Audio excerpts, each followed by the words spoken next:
So tonight we have Jane Oneail. She's the founder of Culturally Curious, an arts education consulting firm specializing in art appreciation programs. She curates and delivers programs throughout New England and beyond. O'Neill holds a master's in art history from Boston University and a master's in education from Harvard University.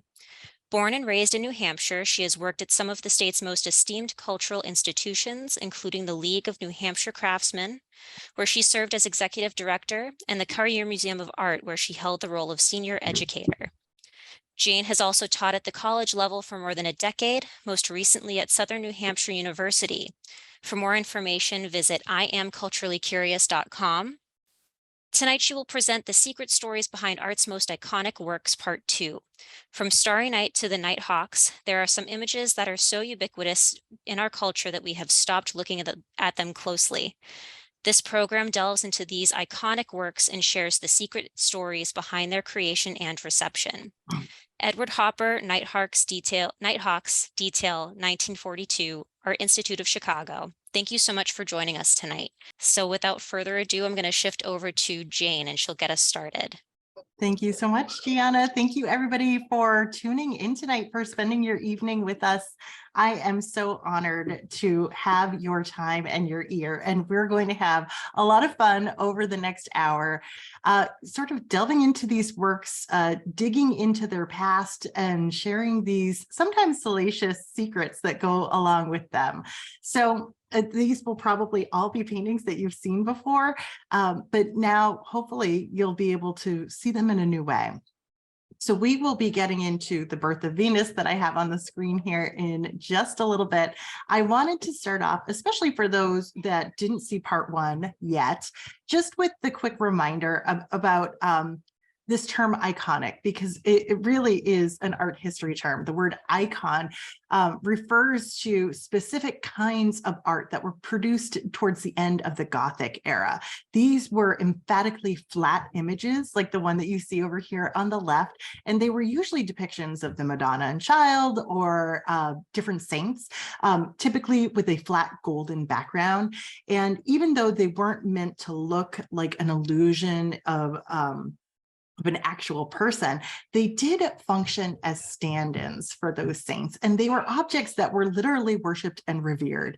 Of course, Andy Warhol turns that all on its head by the 1960s by putting in celebrities and pop culture figures into an iconic status, literally over here with Marilyn on gold, or Golden Marilyn from the early 1960s. So when we think about iconic works of art today, they are things that we sort of revere.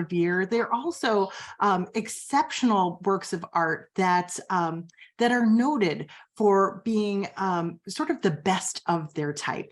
They also help us make sense out of the world around us. And I think you'll see that as we move through the material tonight. There's a lot of parodies that I've slipped into the program, and you'll see, oh yeah, by placing those characters in the same composition as this famous work of art, I understand the dynamics between those characters in a new way.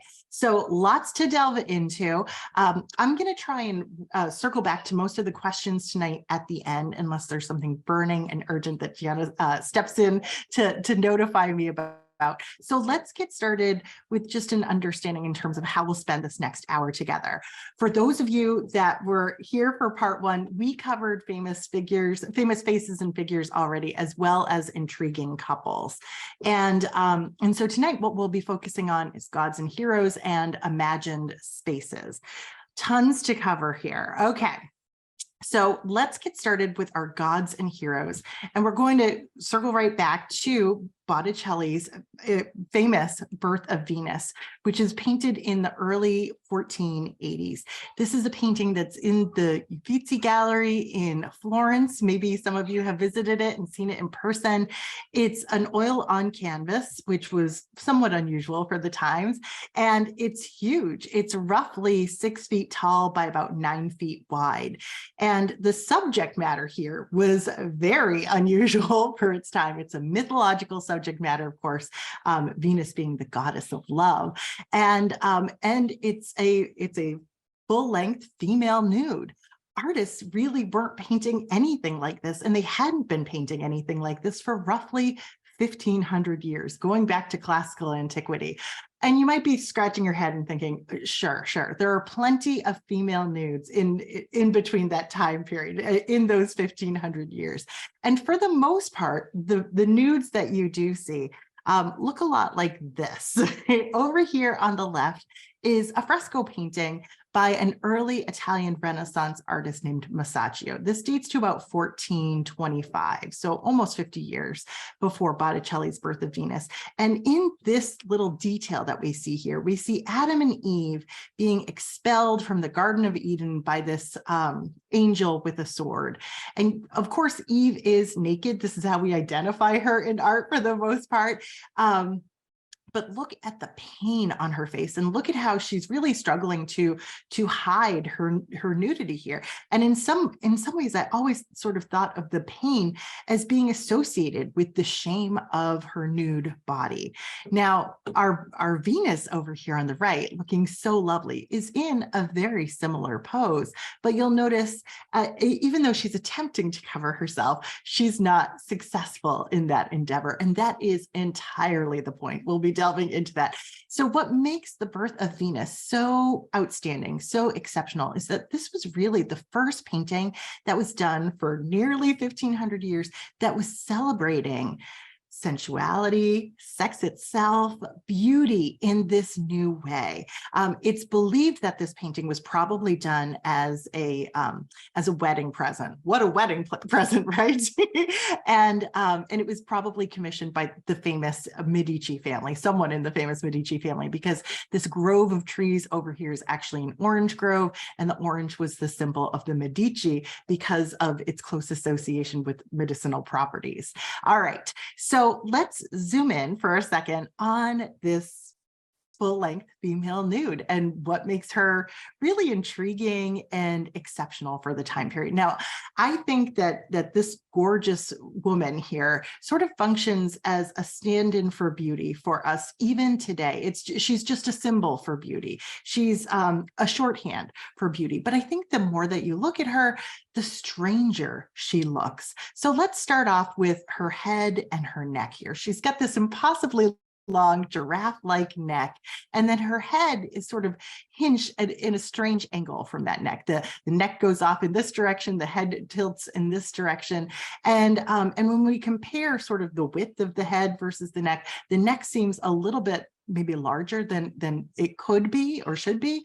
If we move down from there, notice how tiny her shoulders are and that they look absolutely collapsed. She really has no shoulders here. She's got a long torso, even longer arms, and impossibly long hair. I mean, this is hair that's never been cut. Botticelli was living at a time where hair functioned also as this stand-in, the symbol or signifier of sensuality. So the more hair, the better. The more elaborate the hairstyle, the better. I always imagine him painting alongside like a hairstylist who could go in and sort of do touch-ups. But if we move even further down her body, we can see that she's standing in what art historians call a contrapposto stance. So there's this slight shift of the hips, and we have one leg at work and one leg at rest. So all of her weight is on one leg, and the other leg is just kind of at rest, at ease. This is a natural way that people stand. And this is something that Renaissance era artists were trying to explore, taking the tip from classical antiquity. We'll sort of see how Botticelli gets it right and a little bit wrong here. So let's go to the classical past for just a moment, because this pose that Botticelli's Venus has adopted here comes directly from the classical past by way of Masaccio to Botticelli here tonight. So we have sculptures going back 1,500 years and more with Venus types or actual Venuses in this exact same pose that Botticelli chooses over here. And we see once again, this Venus is not really successful in covering herself up. So if we imagine that an artwork like this was presumably made by a male artist for a male audience, the lack of success in covering up your private parts is part of the delight here. As a male viewer or even voyeur, I mean, that's really what this sculpture does for us. You can walk all the way around and gaze at this nude woman's body. You don't have that quite the same luxury with Botticelli's Venus because she's two dimensions, but we still get to glimpse the goods, basically. So it's a very sensual, it's an inviting image here that draws us in with a little bit of a peep show. I mean, who refers to Botticelli as giving us peep shows, but I'll put it out there tonight. It's a little bit of a peep show. The other sort of strange lean to her body here, I think actually comes from something more recent, something like Gothic sculpture. And we can see a Gothic sculpture over here on the left that was carved out of an ivory tusk. So it already has this sort of slant, this lean to it. And it functions really well because with the Madonna and child here, she kind of has to shift her hips in order to balance that child. Notice again, just how long her neck is and how her whole body sort of creates this arc in this way. And I think you can sort of see a similar line with the body of our Venus painted by Botticelli. So let's fill out the rest of the cast of characters. And it really does feel like a cast because there's something about this painting where the figures are so large. They're so close to the picture plane itself. They're on a shallow stage setting and they are arranged for us to be able to easily kind of piece together what's happening here. Having said that, art historians are still debating to this day exactly what is unfolding here. And I will just, well, in brief, we have the notion that the goddess of love, this gorgeous creature at the center, was born fully formed of the sea foam, I should say. She's on this giant shell and she is being blown to the shore where this other female figure is bringing a floral cloak in order to cover her. So there's once again another suggestion of modesty, even though it's not actually covering anything. Of course, these figures over here on the left are doing that important work of blowing this giant clamshell towards the shore. Now, I want to just briefly note how a lot of the elements of this picture sort of come from Botticelli's experience as a religious painter. He was painting altarpieces for most of his career, depictions of the Madonna and the child arranged with angels and saints in varying orders. This is a particularly stunning example of one of his altarpieces, and you can see it's really elaborate in terms of the clothes, the architecture that encircles them. You'll notice that there's this little architectural niche that the Madonna and child are sitting in, and that there's actually a clamshell over her head. In some ways, he's taken this beautiful Madonna who has that same kind of strangely hinged neck and almost flipped her around, stripped her down, and is presenting her here as something to be desired. I think another element from religious painting that he kind of stole or twisted around and incorporated in his mythological painting is a floating winged figure. Over here on the left, we have just a detail of one of Botticelli's Annunciation scenes, one of his depictions of the angel Gabriel coming to the Virgin Mary to announce that she's divinely pregnant. Now, in this case, the news of this divine pregnancy is actually coming from beyond the angel, sort of the voice of God booming through this portal here, but it's kind of coming through the angel, and these straight lines, this message, are being portrayed through his mouth. We notice he's got these gorgeous wings and he's hovering above the ground. We see something really similar with the birth of Venus here too. We've got a figure here that is traditionally interpreted as a zephyr figure. He's a god of the wind. He's got similarly flowing hair. And in this case, instead of the word of God coming through his lips, he's got these big puffy cheeks and the wind is coming from his mouth. He's got some loose drapery here and an additional figure who is understood to be like a lesser goddess of the wind, oftentimes named Aura. And she's helping to blow this goddess to the shoreline. But also you'll notice that there are all these flowers in the air. So all of this wind that they're creating is also blowing these roses along with the Venus here.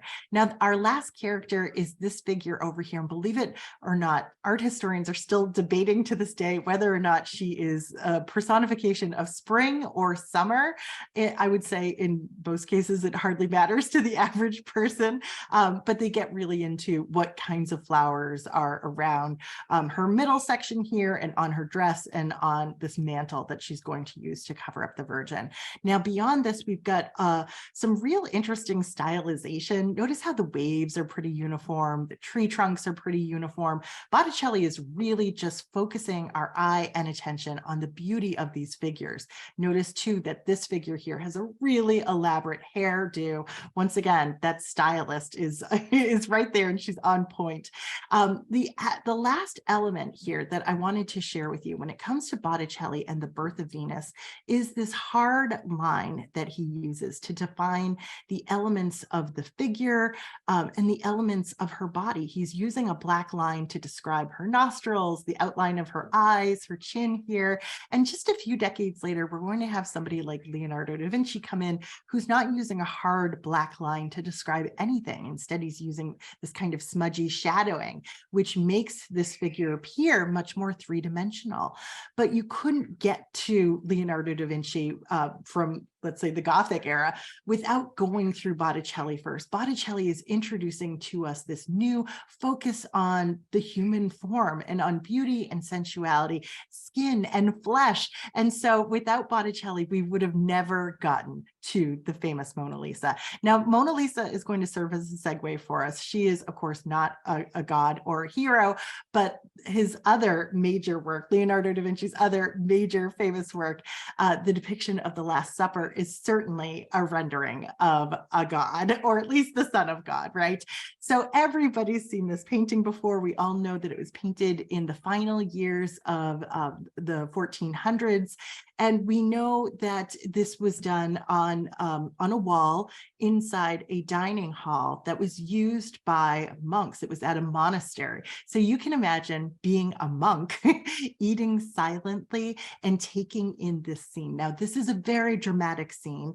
This is the moment Leonardo da Vinci decided to paint the moment where Jesus says to his disciples, "One of you is about to betray me." And notice how there's like this ripple of emotion and really sort of carefully observed human behavior that is rendered here in response to this news. This is high drama. This is like Bravo TV, Real Housewives flipping tables kind of drama. And just imagine being one of those monks, sort of meditating on this issue or image for years as you eat silently. Now, in the midst of this chaos, Leonardo da Vinci has given us a very rational space that we can sort of make sense out of. He's rendered the Last Supper in this interior space, and the perspectival lines of this interior famously converge at the head of Jesus. So we know just from the architecture here that he is important.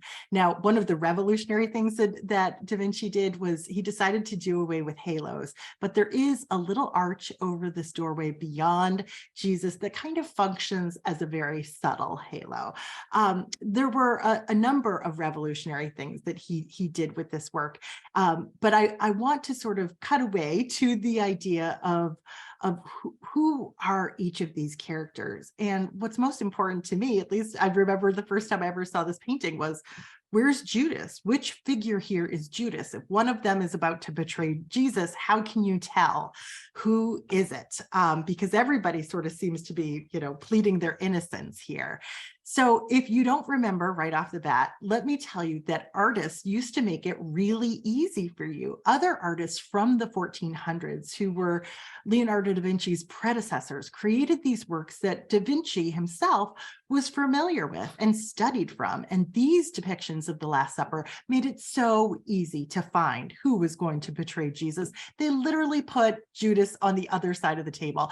I find it kind of humorous every time I look at it, because who among us has ever been to a dinner party where everyone but one person sits on one side of the table? Now, you'll notice that there are some gestures that are pretty consistent from one painting to the next, even to Da Vinci's painting. But one thing that we don't see in Da Vinci's painting, along with Judas being on the wrong side of the table, is this element of a sleeping figure or leaning figure on the table right next to Jesus. That is St. John. But what's really interesting is that in early sketches, Leonardo da Vinci was both playing with the idea of putting Judas across from Jesus, as you can see over here, and because of the way that biblical text was interpreted, there was this idea that John was like falling asleep at the Last Supper because he was leaning on Jesus's bosom.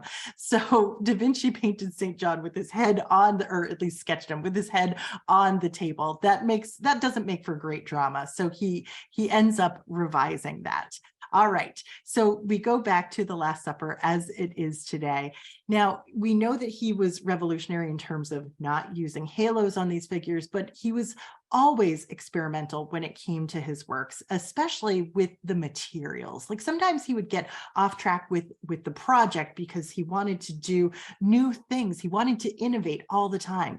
And the Last Supper was a fresco painting. It is a fresco painting, and it's huge. I should mention the square footage of this painting is roughly the size of like a studio apartment. It's 25 feet long. So, so here he is kind of getting off track with it. Now, when you paint a fresco, you are applying paint pigment directly onto wet plaster so that when the paint and the plaster dry, the painting becomes a permanent part of the wall. But Da Vinci's like, maybe there's a way to make these colors a little bit brighter. So he was integrating other materials in with those pigments. And they really sort of started to mess with the painting pretty early on. So when I tell you a little bit about how this painting has survived over the years, I think you're going to be pretty astonished. So within the space of a few decades, people started to see that the painting was really deteriorating and deteriorating quickly. It was surviving somehow the smoke and the steam from the adjacent kitchen, because remember, it's in a dining hall. But by the 1600s, there was a door cut into this painting. You can see that they removed Jesus's feet here. The following century, Napoleon's troops actually used this building as a stable. There were horses inside, and apparently the painting was in such bad condition that the troops made sort of a game of throwing bricks and manure at this painting. In the 1800s, there was a 15-day flood that affected this building, and this building just absorbed the moisture like a sponge, and a green mold grew across the painting. So by the time Henry James saw this painting in the late 19th century, early 20th century, he said that it was like essentially the saddest painting in history. People began to call it the Lost Supper. I mean, there was no hope for it. And you'd think by the time World War II rolls around that nobody's really thinking of it. Well, the people who were running this building, this property at the time, had the foresight to buttress up this wall where the painting was, because the building got bombed. The roof caved in, but yet the wall and the painting remained. This is that buttress wall right there. They actually used pillows and mattresses. Just to get your bearings, you notice that there's like an archway coming down the wall towards us in this picture, and that corresponds to this part of the painting or photograph over here. I love having photos with people looking at the image so you can get a sense of just how large these figures and how large the paintings are too. So by the 1970s, this was the state of the Last Supper. I mean, it was in such sorry shape. Now, the painting underwent a huge restoration. And luckily, there were some roughly contemporary copies that they could look to. So this is a copy that was done of Da Vinci's Last Supper about 25 years after he first painted it. This is in the collection of the Royal Academy of Arts in the UK. So it gives us a couple of really interesting clues here. First of all, we can see Jesus's feet. I know you're all dying to see that, right? But it spells out for us very clearly who Judas is, even though it's kind of hard to make that out in Da Vinci's painting today. You can see that he's got the bag of silver right there in his hand. A lot is made of the fact that he is knocked over the salt here too. I've heard a couple of different reasons as to what the significance of that is, that it might be a signal of his dishonesty or just his disrespect in general. So when it comes to the Last Supper, it really is miraculous that it's still here with us today, because it is really second to none in terms of composition and storytelling. Now we're going to transition away from this Renaissance master to another Renaissance master, and that is Michelangelo. And now we're going to see not the Son of God, but God himself, which is a pretty unusual move, almost a ballsy move for an artist to undertake. For the most part, artists kind of shy away from depictions of God. But in this case, Michelangelo gives us God in full force, and he looks like a pagan Zeus. He's got this long beard. He's super muscular. But when it comes to male bodies, Michelangelo always thinks the more muscles, the better. So this is just the detail from the Sistine Chapel ceiling, which was painted between 1508 and 1512. This particular section of the painting is about 9 feet tall and about twice that in terms of its length. So it's huge. And it was designed to be that way so that you could get a good sense of what was happening as you're standing about 70 feet underneath it on the floor inside the Sistine Chapel. Now, this is one of the most famous, one of the most iconic scenes of all time. We have the creation of man, the creation of Adam. Adam is sort of languishing here on this little patch of earth.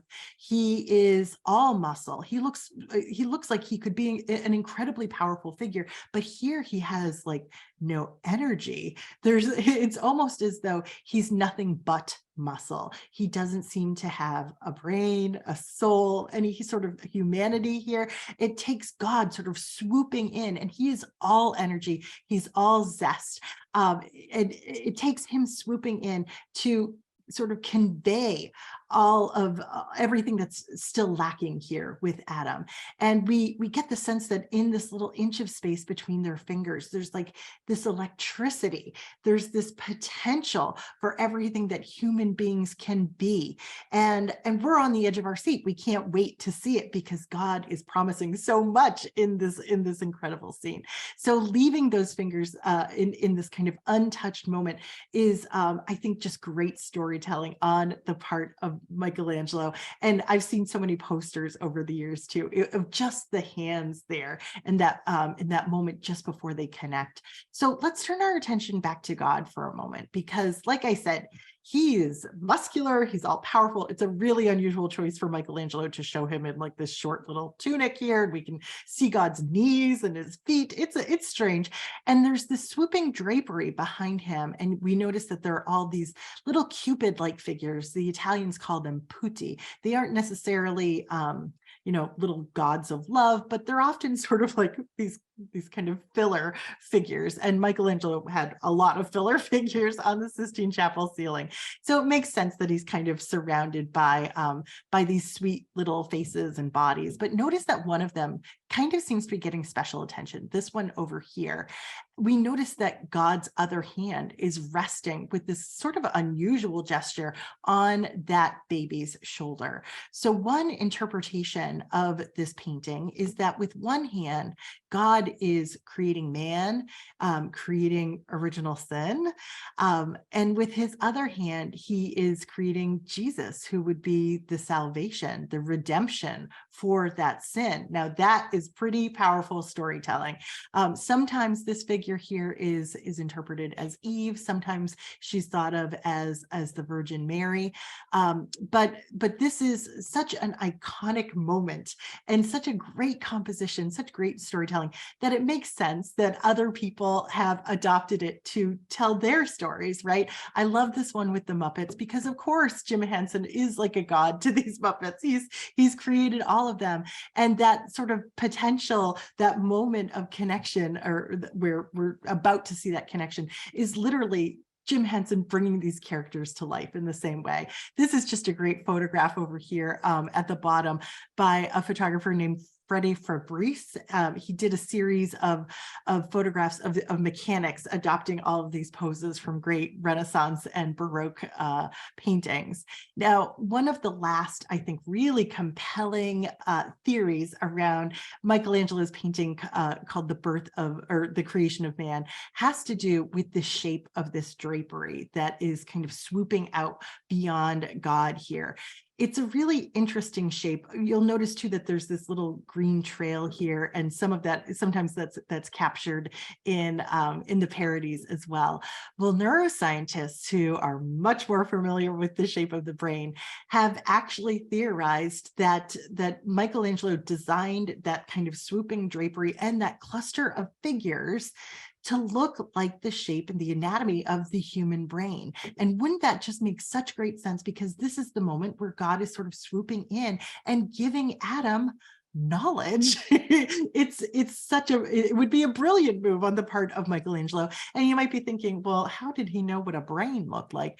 As a Renaissance man, he was really interested in anatomy, and without a doubt, he definitely was there for the dissection of various human bodies. So he would probably be fairly familiar with what a brain looked like. I don't think it's an outlandish theory by any stretch of the imagination.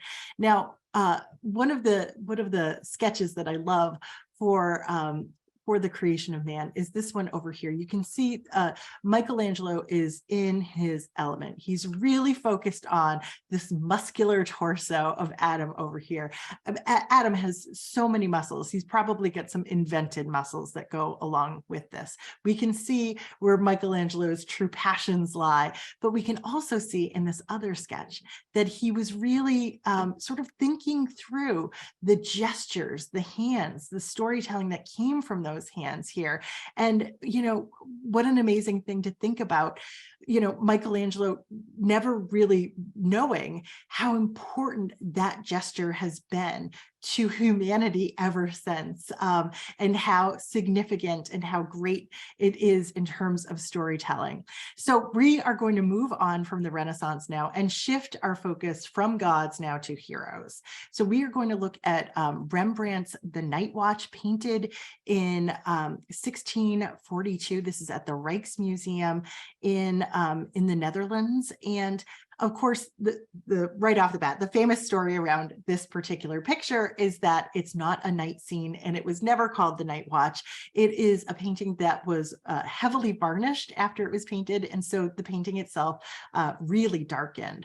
But this was also kind of the style of the day to create these very shadowy paintings like this with little bright patches of color here. So it has an official title that refers to the specific men who are kind of leading this militia troop here.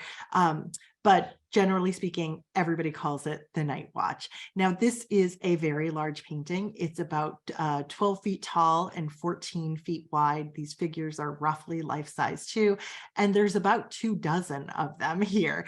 And there's a lot of chaos. But before I get into the chaos, what I wanted to do was just highlight the fact that this was a revolutionary way for Rembrandt or any artist to portray one of these militia style groups that were pretty popular in Amsterdam at the time. There were all these different groups, and they all had their own kind of meeting houses, and they would all pay to get their portraits done. And typically when they did this, it was like school picture day. They'd all pay the same amount of money, and the artist would just have them line up and paint their different heads. Look at this. It almost looks like they're all wearing the same outfit. It doesn't matter what they're wearing. Just get the faces in and make it really clear. Of course, Rembrandt is doing something revolutionary in that he decides, instead of lining them up and making a boring painting, he's going to transform this portrait into like a grand history painting.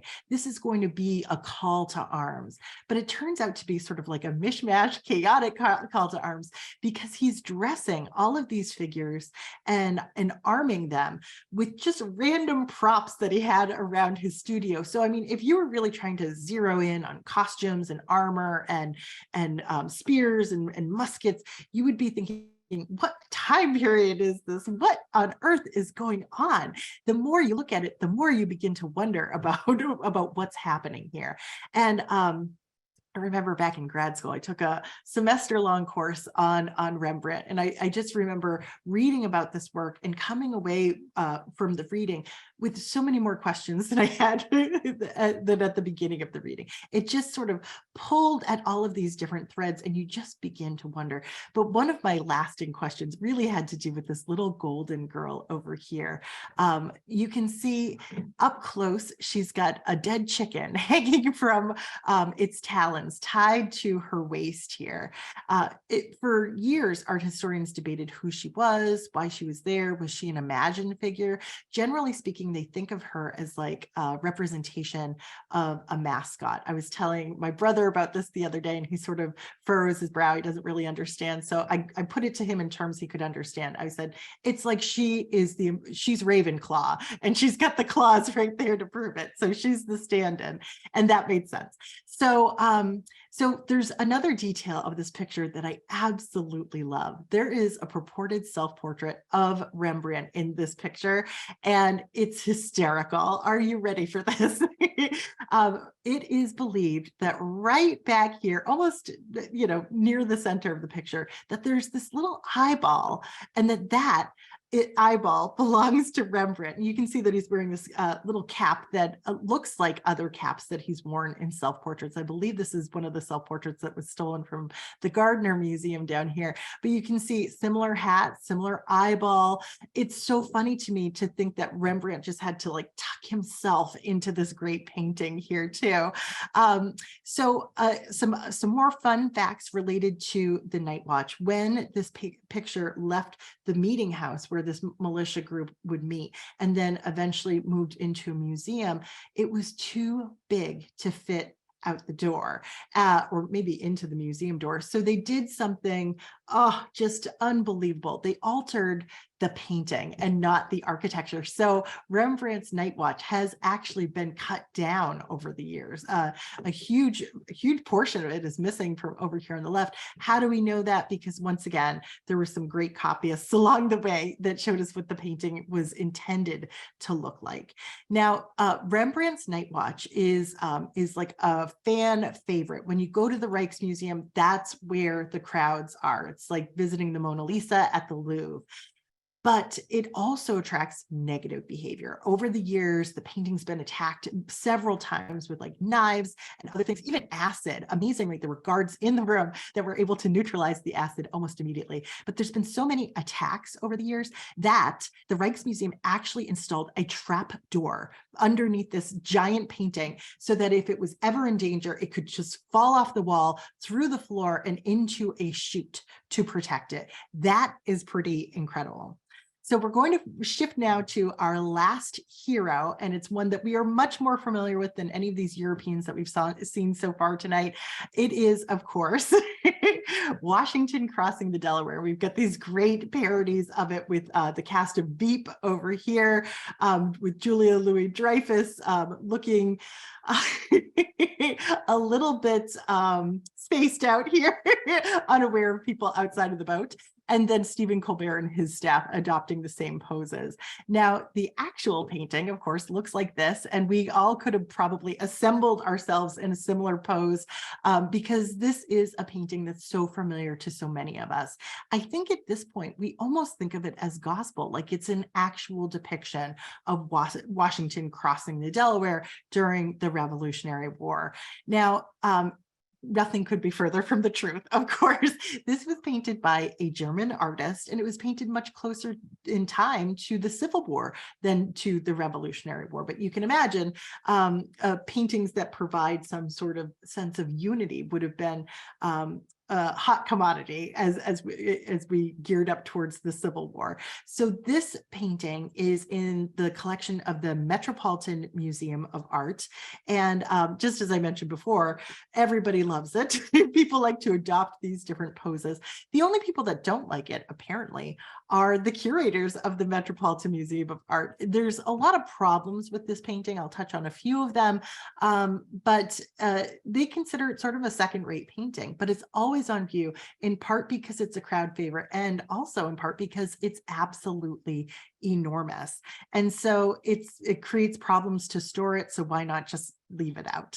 So let's talk a little bit about what's going on in this picture. We all know George Washington is standing there in this kind of triumphant pose. I think there's some sort of character from like a liquor ad that, you know, adopts a similar pose as that. But this is a triumphant pose, make no mistake. And it's probably not the way that any of us would choose to stand in a boat. So they are crossing the Delaware to attack the Hessians in New Jersey on Christmas night. Now, one of the first problems here is that it was a snowstorm when they did this. It wasn't like the cloud breaking through the cloud or the sun breaking through the clouds here. It was driving snow. So that's one inaccuracy. The other inaccuracy here is the ice in the water. Have you ever seen ice that's all jagged like this? This is not how rivers freeze in the Northeast in America. This is how rivers freeze in Germany. This is what the Rhine looks like. So we have the artist painting what he knows essentially here. We also have the issue of multiple light sources. We can see what looks like a sun over here, but then like beams of light coming down over here on the right. We also have right at the center a completely inaccurate flag, a flag that did not exist at the time of the revolution. Details, right? Just details. And then we have this, you know, fascinating collection of figures in the boat. So how do we make sense of them? What's going on there? Well, to his credit, Emanuel Leutz is giving us this fascinating cross section of America through through his understanding of America. So we have at the forefront of sorry, I don't know boat terms. At the front of the boat, we have a figure who's got an animal skin cap. He sort of looks like a frontiersman. The figure alongside him is wearing a Scottish bonnet. And right next to him is an African American. If we move towards the back of the boat, we have a Native American figure here, a couple of farmer types, one of them with a bandaged head. And then this is fascinating to me. This figure here in red is oftentimes interpreted or understood to be a female figure in male clothes. So imagine someone who's like so desperate to support the war effort that they would change their identity so that they could participate in the war. We have a couple of generals in here, another frontiersman. This is actually future President Monroe who is supporting the flag here. So we've got a good sense in terms of who the people are and what the inaccuracies are. If you're like really dedicated to historical accuracy, they actually restage the crossing every year, I think, on Christmas. So, I mean, we can just get down to New Jersey to see it if we're that desperate for the facts there. So just to kind of wrap up on this particular hero, what's fascinating to me is that there was a smaller version of this painting made by Emanuel Leutz. It was sold at auction for, well, just a couple of years ago. And you might think, wow, this is an American icon. It must have gone for hundreds of millions of dollars, like a Van Gogh or something. It sold for a measly $43 million. So it's interesting to sort of see where these things are, how they're assessed by the art world as opposed to the general public. It's like Rotten Tomatoes and the critics score and then the audience score. So let's turn our attention now with our last 15 minutes or so to some imagined spaces. And I might have to start talking even faster. We're going to start off with an altarpiece. And when I say altarpiece, I mean painting with hinged panels that can sort of open and close like the shutters on a window. This is an altarpiece called the Garden of Earthly Delights. We're looking at it with the shutters closed. It was painted by an artist named Hieronymus Bosch right around the year 1500. Now, when altarpieces are closed, they tend to have a grayscale painting on the exterior. And in this case, we're looking at an orb that kind of looks like the Earth, but almost like a snow globe version of the Earth, like a flat Earth with a dome over it. This is God up here making two statements about the creation of the world. I think it's like the second day and the third day up here. And then what we see inside doesn't really make a lot of sense. It doesn't really help to prepare us for what we're going to see inside, because when you open up this altarpiece, it is nothing but technicolor, and it's also huge. It's about 6 feet tall and over 12 feet wide. This is a picture that overwhelms you. And what is it a picture about? Well, it's really about naughty behavior. It is about sin. And you might be thinking, weren't altarpieces made for churches? Was this in a church? No, Bosch was most certainly created this for a private client who probably had very specific tastes, if you know what I mean. So let's sort of delve into understanding what this picture is about very quickly. We've got our three panels and we read them from left to right. The center panel is always the most important. It's the showstopper. But when it comes to depictions of hell, which we see over here on the right, that is where Bosch really let his imagination run wild, and he was known for his just crazy depictions of the afterlife. So let's get started with the creation, and we'll move our way over to hell. So we have God over here at front and center, creating Adam and Eve. We can always spot them because they're nude. Let's focus on them for just a second. And in Eden, we can see a couple of things right off the bat that look recognizable. Eden's filled with creatures. We've got an elephant over here, a giraffe with a long, slender neck up above. But as we get closer, things get stranger. There are all these creatures just in front of Adam and Eve, some like a bird with two heads here, this kind of seal with a unicorn horn. I don't know, maybe that's what narwhals actually look like. And then just strange combinations of different kinds of animals. Now notice the bodies here, notice the way the landscape is described.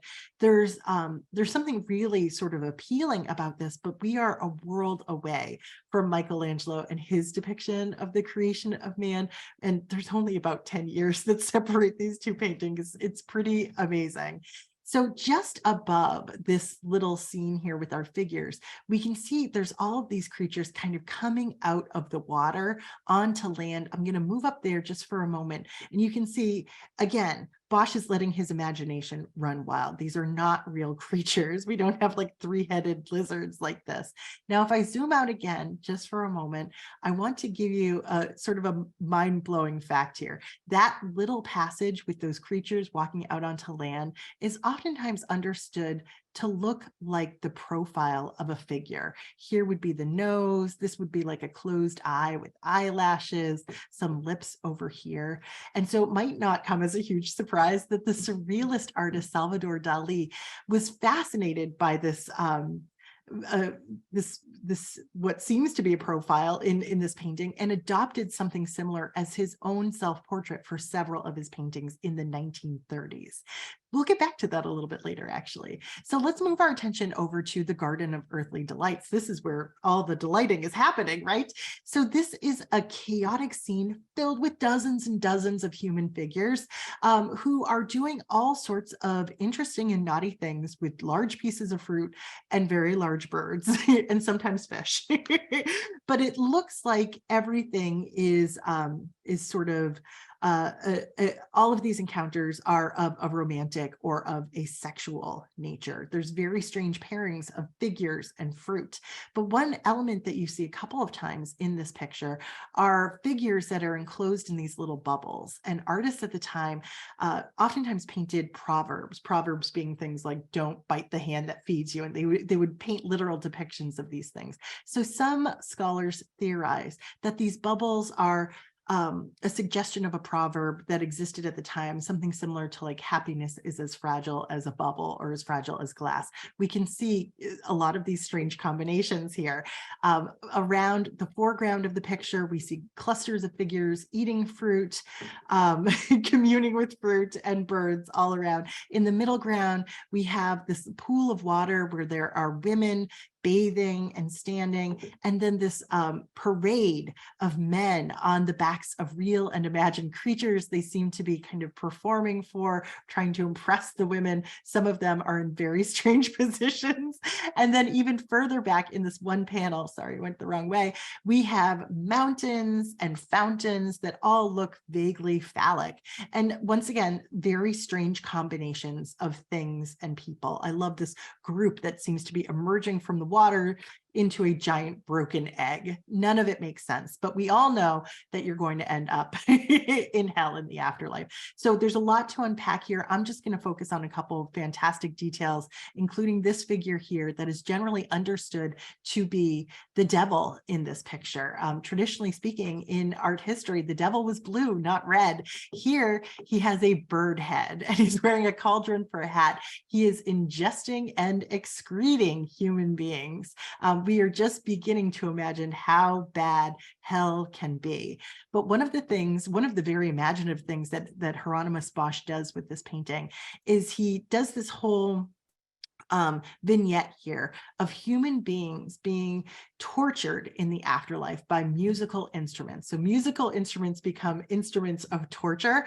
We can see a figure who is trapped inside a drum and there's a monster beating on it. You thought your kid practicing drums in the garage was annoying? Imagine living in that drum. Over here, we've got a figure who's impaled on the strings of a harp. Imagine what it would feel like to have the vibrations of those strings going through your body. I don't even know how you come up with something like that. But then the one last really fun and bizarre fact here is this rear end with the music on it. Now, only recently did somebody actually translate these musical notes to musical instruments. And what's really fun is that you can go right on YouTube and listen to this song. I just put a link to the YouTube video in the chat. It is a disturbing song. Apparently, Bosch knew how to write music, or he had friends that did. So as we close those shutters to this painting, we once again see God and the orb of the earth here. Going back to that notion of happiness being fragile as glass or a bubble. Another interpretation is that this is a depiction of the flood and God is washing away all that sin. So we've got one fantastic imagined space that's sort of knocked out here. I want to move on to the most probably the most recognizable image in Western art these days. I think my kids know Starry Night better than the Mona Lisa. This is, of course, the painting by Vincent van Gogh done in 1889. It's in the collection of the Museum of Modern Art in New York City. And I think part of the public's fascination with this painting is because we're fascinated by Vincent van Gogh. We're fascinated by the fact that he severed his ear and that he painted this work, this iconic painting, while he was living in an insane asylum. So there's a lot to unpack here, but let's just sort of review that biography there. This beautiful landscape here that's dominated by these blues and lavenders, this little landscape that takes our eye through this town to this church that seems to have a steeple that pierces the sky here, and then this unbelievable rolling and roiling night sky. Well, here is Vincent van Gogh just a few weeks really after he severed his ear, wearing a bandage over his ear and a hat and a coat, essentially trying to tell his doctors that he's taking good care of himself. He's even got his easel in the background and one of his beloved Japanese prints. But he wasn't really able to take good care of himself. In fact, his neighbors, about 30 of them, signed a petition to get him out of the neighborhood. That's how erratic his behavior was. So his brother paid for him to go to an asylum. And it was actually, I mean, we have sort of negative connotations with the word asylum, but this was actually a pretty nice place for Vincent van Gogh to be. We are looking at the actual room that he lived in at this asylum, and he had a surprising amount of freedom while he was there. This is an image that he created from inside with the door of the asylum open. He had the freedom to move in and out and all around the property there. When he first arrived, he was in rough shape, and he began painting his famous irises painting. He worked on it for 2 weeks straight, which is like probably 6 times as long as any painting that he ever worked on. But he called this painting a lightning rod for his mental illness. And he felt like if he just kept working on it, it would keep him steady, keep him going in the right direction. And for the most part, about 75% of the time, that's how he was when he was at the asylum. He had his own studio space separate from his bedroom. And so he could work as much as he wanted to or needed to. Of course, there were dark times too, where he was ingesting his own paint and even paint thinner. But for the most part, he was doing all right. And it was there that he created this incredible work. I think part of the fascination with this painting is that people feel like they're seeing the world through the eyes of a quote unquote madman, but this is not his vision as he was looking out the window. He wasn't painting it at night in his bedroom. Instead, he's downstairs working during the day in his studio, and he worked on this over several days. So we don't think of it as a direct observation of the space where he was living. In fact, this is a photograph of roughly that same landscape. You don't see the rolling hills in the background. There's that church. Obviously, the steeple is much taller and pointier in Van Gogh's painting, and it even has a dome behind it, which he omits. So it's not exactly the same thing. He's not going for a specific realistic depiction here, but he was perhaps influenced by a couple of things from the outside world. We know that there were already published images of spiral galleries or galaxies, I should say, going back to the 1850s. And while he was living in Paris, there's a pretty good chance that he saw images like this. And that's probably why we have this incredible spiral or knot right here at the center of the painting. We know that he loved Japanese woodblock prints, and so the famous Great Wave no doubt played or had some influence in terms of his composition here.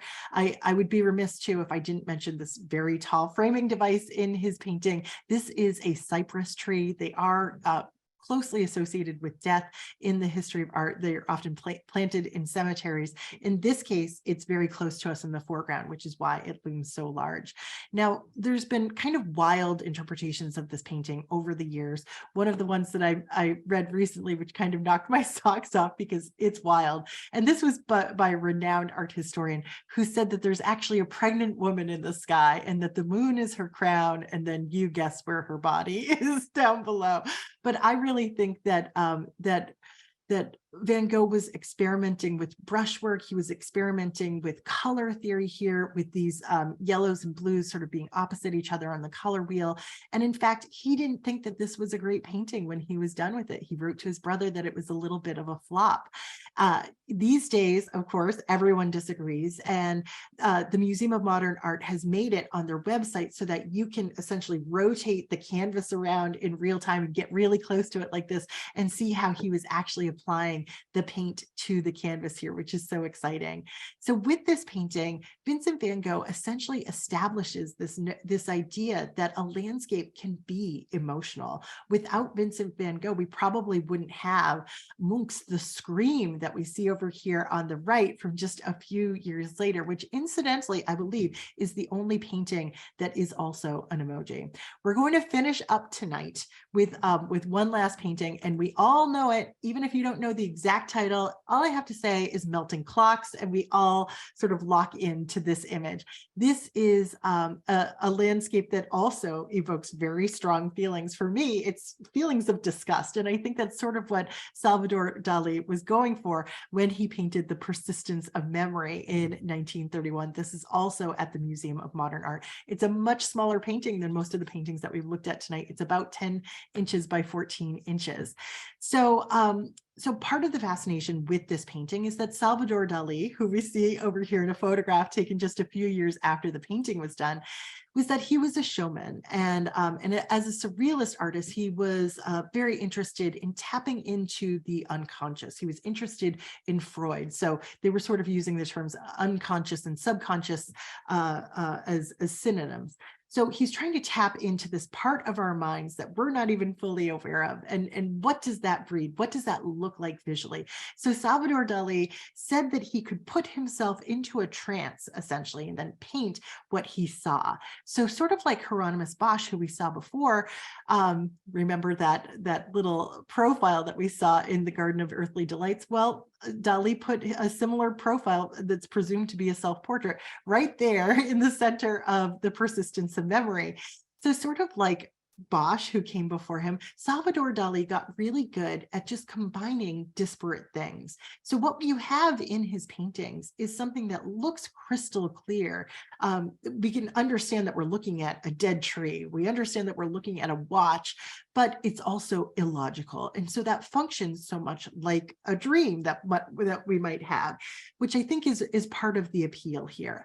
Most art historians are pretty critical or skeptical about his so-called approach to making art, but it has some staying power. I think everyone is kind of fascinated by this work. Now, just to break it down, the landscape here in the background with these hills, and then there's some water here. This was inspired by Catalonia, Spain, which is where Salvador Dali was born and raised. Over here on the right and over the self-portrait of Dali, we have the famous melting clocks. He was asked at some point, were these clocks inspired by Einstein's theory of relativity? And he said, no, I was just looking at some wheels of cheese basically melting on a hot day. So he's playing with our concept of what is hard and what is soft here. And he's also sort of playing with our concept of what is organic and what isn't. He's got this cluster of ants on the back of this pocket watch over here on the far left that suggest death and suggest decay. Right alongside it is another clock that has another bug on it. And if we zoom in, we can see that it is just one solitary fly. In this case, I think it's just a play on words. It's time flies, right? It's a little bit silly. So this painting created waves from the second it was first exhibited.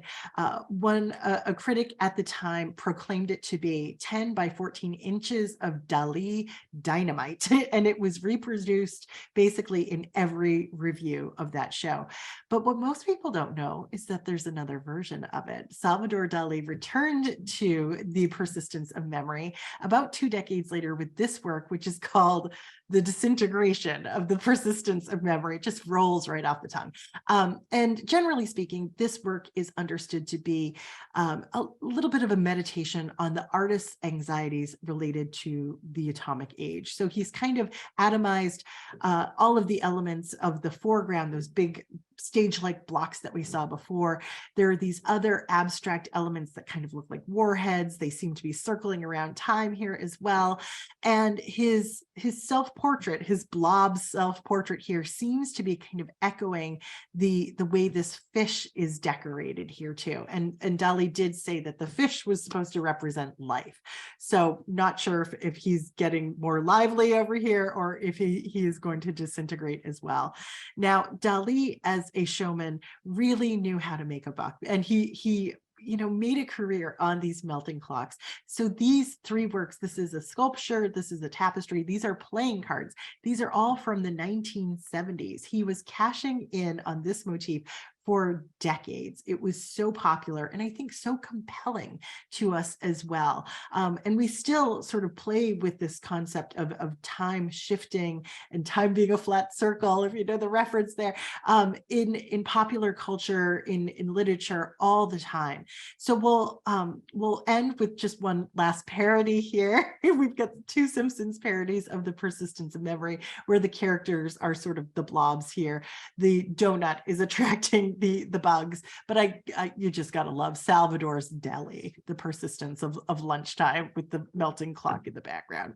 So our quick conclusion here, just our big ideas, very similar to with part 1 too. This idea that a little bit of mystery about a work of art can go a long way, because these works can sort of change with us as a civilization, as a culture, as we change and evolve. And I think the other big idea is that we are so attracted to anything that's beautiful, anything that's compelling, whether it's the spiral curls that we see over here with our Venus, or the spiral galaxies that might be hovering up here in Van Gogh's The Starry Night. There's always something that brings us back and makes us wonder. So I will end there for now, and I will start looking at some of the questions in the chat here and in the Q&A. Please feel free to keep those coming, and I'll do my best now to answer them. Elena says, in Washington crossing the Delaware, why was the figure in red thought to be a woman? Did they think that the face or hands as feminine, or does the issue of gender politics impact art analysis? Elena, that is a great question. I had that question myself, but I didn't delve into the answer, or I haven't yet. I'm not sure when art historians began to question the gender of that figure, or begin to think of it differently. And honestly, I'm not sure what elements prompted that, but generally speaking, in every sort of criticism, contemporary criticism, or that you read about the picture, this figure is often interpreted to be a woman, or potentially a woman. But you bring up really kind of the thorny elements around that, and how much of that is informed by current discussions really in our culture today. Thank you for raising that, and I'll do my best to try and nail down that issue a little bit better. Karen asks, interesting tidbit, or shares an interesting tidbit. There was a famous woman from Massachusetts who joined the Revolutionary Woman as a man. An amazing story, Deborah Sampson. Well, maybe Sampson was our inspiration here. She scouted out territory for Washington to use to camp out and assess what the British were doing. But I've never heard that she crossed the Delaware with him. Karen, thank you so much for sharing that. Okay, so that Karen's done all the hard work for me on this one. Thank you, Karen. Paula asks, what is the structure in front of the Starry Night painting? I might have answered that. I think maybe, Paula, you were asking about the cypress tree. Otherwise, the other structures here are just like little town buildings, but this would be this giant flame-like cypress tree over here in the front. Carmen asked, would you say that Venus was painted in a Mannerist style? Great question. Okay, so Mannerism as an art style is really something that came just in after the High Renaissance. So there's a lot of Mannerist elements to it, all of these exaggerations that we see, those collapsed shoulders, the long neck, all of it. But I don't think it quite fits into Mannerism per se, but it has these Mannerist elements to it. I think you could make that case, but I don't think Mannerism really existed at the time that Botticelli was doing this. So what we might think of as being Mannerist might have been him maybe missing the mark when it comes to anatomy. Maybe that's me being a little bit cruel to Botticelli, but that's a great question, Carmen. Let's see here in the chat. Let's see. Looks like, okay, so it looks like Gianna was able to share the Bosch the Bosch butt music from YouTube, which I hope some of you have had the chance to listen to, because it is haunting. And Maureen says, thank you, Maureen, for coming tonight. Denise asks, can you repeat the name of the artist? His name was Emanuel Leutze, and so he was a German artist. Yeah. And oh, that was filled in. Thank you, Gianna, for that. So I think maybe we've gotten to all of our questions, unless there's anything else that people are burning to learn more about. Laura says, do you know how art historians overall see the restoration of The Last Supper? Great question, Laura. Actually, I think for the most part, people are pretty happy, like thinking, if we can see essentially 20% of what Da Vinci painted by way of this restoration, it's better than seeing nothing at all. So, which is where it was headed, certainly. So, it's a little bit different than Michelangelo's Sistine Chapel that was also kind of heavily restored.